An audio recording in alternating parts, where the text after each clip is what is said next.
Okay, let's dive right into this explainer. Hello, everyone. So, I really need you to pay super close attention to what we're about to talk about today. Because May 8th, it could literally become one of the absolute most important financial turning points of 2026, right? There's a highly specific data release scheduled for that exact day that the federal government is watching like a hawk. And depending on what those numbers actually show, it could directly impact whether stimulus checks, yes, actual, real money, start making their way back into the hands of the American people. Now, what's absolutely crucial to understand here is exactly who this is going to affect. We're talking about potential targeted relief specifically for Social Security recipients, SSDI, SSI, VA beneficiaries, low-income households, seniors, and folks with disabilities. And honestly, here's the craziest part about the whole thing. Most people out there have absolutely no idea this is even happening right now. So the key takeaway is this. While everyday Americans are, just trying to keep their heads above water with rising costs, policymakers behind the scenes are gearing up for what could be a massive economic shift. May 8th is definitely not just another routine report. Insiders literally call this a trigger event. It's a moment where raw, hard economic data forces immediate action. Because historically speaking, when certain red lines get crossed in the economy, especially in the labor market, the whole conversation in Washington changes overnight. It literally flips from, hey, do we need to help? To, okay, how fast can we physically send this money out? We are kinda at this critical pressure cooker moment in the 2026 economic cycle. The safety nets, they are stretched incredibly thin right now. The system is visibly showing stress, and the data we get on May 8th could act as that final undeniable confirmation that pushes everything right over the edge. Look, based on the analysis, this is not just speculation or guesswork. It's about raw numbers. The data shows a very clear trend, and if those numbers come in weak, well, history tells us exactly what's going to happen next. So the real question we have to ask ourselves isn't just what the May 8th report is going to reveal. The much bigger question is, are we about to witness the next major stimulus moment in American history? So, let's get into section 1, why this report controls everything. When you look back at the historical data, a crystal clear pattern emerges, right?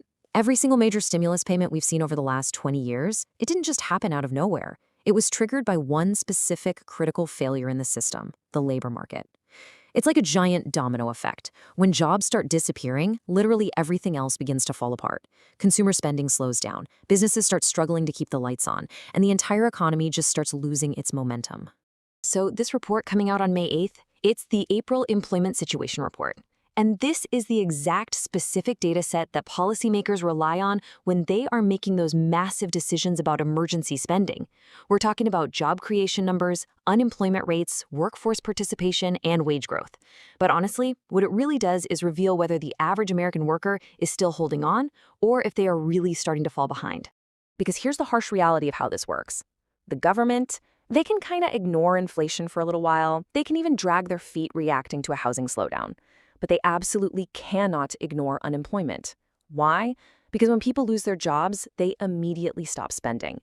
And when that spending stops, the entire economic engine just stalls out. That right there is when government intervention becomes totally unavoidable. And that is exactly why May 8th is being watched so incredibly closely.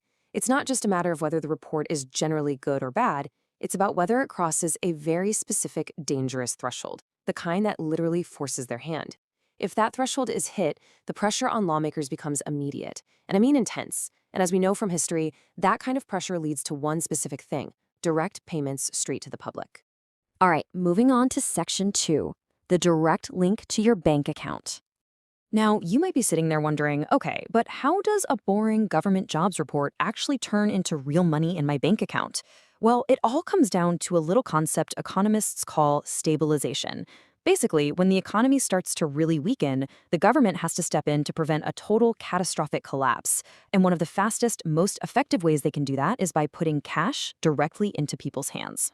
So the most important piece of this whole puzzle is a metric called the non-farm payroll. This number simply tells us exactly how many jobs were created or lost in any given month. If businesses suddenly stop hiring, or even worse, if they start actively laying off their workers, it sends a giant flashing red signal to Washington that the economy is under severe stress. And when that domino falls, the government is looking at a really serious problem. Think about it. Less employment equals less tax revenue coming in, but it also means way more demand for financial support going out. To counter that, they often have to go with a very direct approach: stimulus payments. These payments, they aren't just random acts of government generosity. No, they are highly calculated moves designed to force money to keep flowing through the system. Because when you spend money, businesses survive. And when businesses survive, the whole economy stabilizes. It's essentially a survival tactic. So, next time you hear on the news about job losses or rising unemployment, realize you're not just hearing standard economic updates. You're actually watching the very early stages of a process that can ultimately lead to stimulus checks. The report dropping on May 8th is essentially going to tell policymakers exactly how serious the situation really is, and just how aggressive their response is going to need to be. Which brings us to Section 3, the warning signs that are already showing. Here's where the source data starts to get deeply concerning. Over the past few months, we've already been seeing these subtle but very real shifts in the labor market that strongly suggest the economy is slowing down. Hiring has definitely started to cool off, layoffs are popping up way more frequently, and what's really alarming is that more and more people are just quietly stepping out of the workforce completely. And, one of the most overlooked indicators in all of this is the labor participation rate. This just measures how many people are actively working or actively looking for work. When we see these numbers start to drop, it means people are losing confidence, they're getting burnt out, and they're just giving up on finding jobs altogether. And let me tell you, that is an incredibly dangerous sign for any economy. At the exact same time, wage growth is really struggling to keep up with the actual cost of living. So we have this situation where even the people who actually do have jobs are feeling an immense amount of financial pressure. And when both of these trends collide, rising unemployment and stagnant wages, it creates the absolute perfect storm. If the May 8th data confirms these patterns, wow, it is going to be near impossible for policymakers to just brush it off. Because at that point, it's no longer just a potential slowdown, it becomes a confirmed, undeniable economic crisis. And confirmed crises, they require actual, tangible solutions. Let's look at Section 4. History repeats the stimulus pattern. If you just look back, you'll notice a very, very clear historical pattern. Literally, every major economic downturn follows the exact same sequence. First, the data starts looking weak. Then, unemployment starts to tick up, and finally, the government steps in with a stimulus. This pattern has repeated itself time and time again.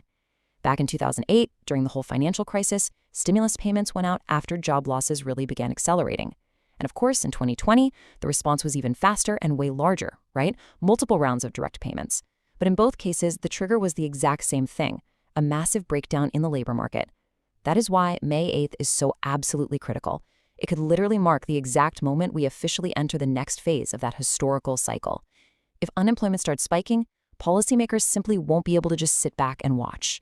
Because here's the scary part. Once job losses actually begin, they tend to snowball rapidly. And that's the one scenario the government wants to avoid at literally all costs. A downward spiral where nobody is spending and nobody is working can so quickly turn into a full-blown catastrophic recession. At that point, the only proven way to break that spiral is to artificially inject a massive amount of money back into the system. And yep, that's exactly where stimulus checks come into play. And finally, Section 5, the silent recession no one is talking about. Right now, there's a really growing concern buried in the data that we might already be living in what experts call a silent recession, which is basically a situation where economic conditions are heavily weakening long before anyone in charge officially acknowledges it. That kind of delay is super dangerous, which is exactly why May 8th is going to provide such vital real-time insight for us. If the numbers drop and show significant job losses, the entire timeline changes in a heartbeat. Now, to be clear, May 8th isn't the day the actual checks go out. It's the day the clock officially starts ticking. It's the day the raw data turns into action and creates that intense urgency that drives Washington to move. So my advice, ignore the background noise, watch the actual numbers, and of course, I'll be right here to break down exactly what all of it means for you and your wallet. But for now, I really want to hear from you. After seeing all this data, do you think we are heading toward another round of stimulus checks? Let me know. Just comment yes or no down below. I'd love to hear your thoughts on this.